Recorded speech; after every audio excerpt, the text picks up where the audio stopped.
สบายดีท็อปอินลาวประเทศลาวเป็นประเทศที่มีภูมิสันฐานแนะนำลำเซหลายสายที่มีท่าแห่งในการก่อสร้างเขื่อนไฟฟ้าดังนั้นรัฐบาลสปป.ลาวจึงได้ถือเอาการผลิตกระแสไฟฟ้าเพื่อส่งออกขายให้ต่างประเทศเป็นบุริมสิทธิ์หนึ่งในการสร้างเศรษฐกิจของตนให้เข้มแข็งและสู่ชนให้กลายเป็นหม้อไฟแห่งอาเซียนในปี 2020 ดังนั้นเขื่อนไฟฟ้าในลาวจึงได้ถูกสร้างขึ้นอย่างหลวงหลายปัจจุบันประเทศลาวมีเขื่อนไฟฟ้าที่สร้างสำเร็จแล้ว61 แห่งรวมกำลังการติดตั้ง 7,207.24 เมกะวัตต์และเขื่อนที่กำลังดำเนินการก่อสร้างจำนวน 36 แห่งและคาดว่าจะสำเร็จในปี 2019-2020 มื้อนี้เราจะพามาฮู้จักกับ 15 อันดับเขื่อนไฟฟ้าที่มีกำลังการผลิตหลายที่สุดในลาว ถ้าบ่อยากพลาดคลิปใหม่อย่าลืมกดติดตามและกดกระดิ่งนำเด้ออันดับที่ 15 เขื่อนไฟฟ้าน้ำเลิกเมืองล่องซานแขวงไสสมบูรณ์กำลังติดตั้งไฟฟ้า 100 เมกะวัตต์ เริ่มผลิตในปี 2010 ภาคส่วนคุ้มครองแม่นรัฐวิสาหกิจไฟฟ้าน้ำเลิกอันดับที่ 14 เขื่อนไฟฟ้าน้ำเงิมอกแขวงเวียงจันทน์กำลังการติดตั้งไฟฟ้า 120 เมกะวัตต์อันดับที่ 13 เขื่อนไฟฟ้าน้ำเงิมหาดแขวงหลวงพระบางกำลังการติดตั้งไฟฟ้า 120 เมกะวัตต์ เริ่มผลิตไฟฟ้าในปี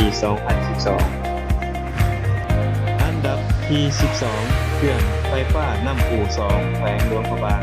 กำลังการติดตั้งไฟฟ้า 120 เมกะวัตต์ เริ่มผลิตในปี 2015 ภาคส่วนคุ้มครองบริษัทไฟฟ้าลาวน้ำอู่2อันดับที่ 11 เขื่อนไฟฟ้าน้ำคาน2แขวงหลวงพระบางกำลังติดตั้งไฟฟ้า 130 กิโลวัตต์ เริ่มผลิตในปี 2015 ภาคส่วนคุ้มครองรัฐวิสาหกิจไฟฟ้าลาวอันดับที่ 10 เขื่อนไฟฟ้าห้วยเฮาะแขวงอัตตปือมีกำลังการติดตั้งไฟฟ้า 152 เมกะวัตต์ เริ่มผลิตไฟฟ้าในปี 1999อันดับ 9 เขื่อนไฟฟ้าน้ำเงียบ2เมืองผาไซแขวงเชียงขวางกำลังการติดตั้งไฟฟ้า 180 เมกะวัตต์ เริ่มผลิตไฟฟ้าในปี 2015 อันดับ 8 เขื่อนไฟฟ้าน้ำเพลินหินบูนเมืองพุนคำแขวงขมวนมีกำลังการติดตั้งไฟฟ้า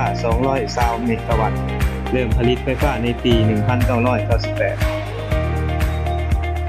อันดับ 7 เขื่อนไฟฟ้าน้ำอูห่าเมืองสัมพันธ์แขวงผงสาลีกำลังการติดตั้งไฟฟ้า 240 เมกะวัตต์ อันดับ 6 เขื่อนไฟฟ้าน้ำเงิน1เมืองแก้วอุดมแขวงเวียงจันทน์กำลังการติดตั้งไฟฟ้า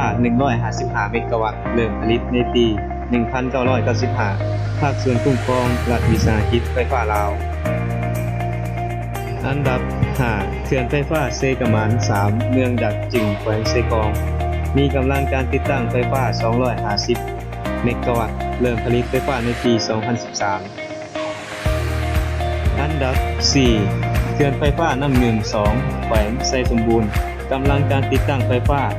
615 เมกะวัตต์ เริ่มผลิตในปี 2012 ภาคส่วนคุ้มครองรัฐวิสาหกิจไฟฟ้าน้ำเงิม2อันดับ 3 เขื่อนไฟฟ้าน้ำเพลิน2เมืองยมราชแขวงขมวนกำลังการติดตั้งไฟฟ้า 1,075 เมกะวัตต์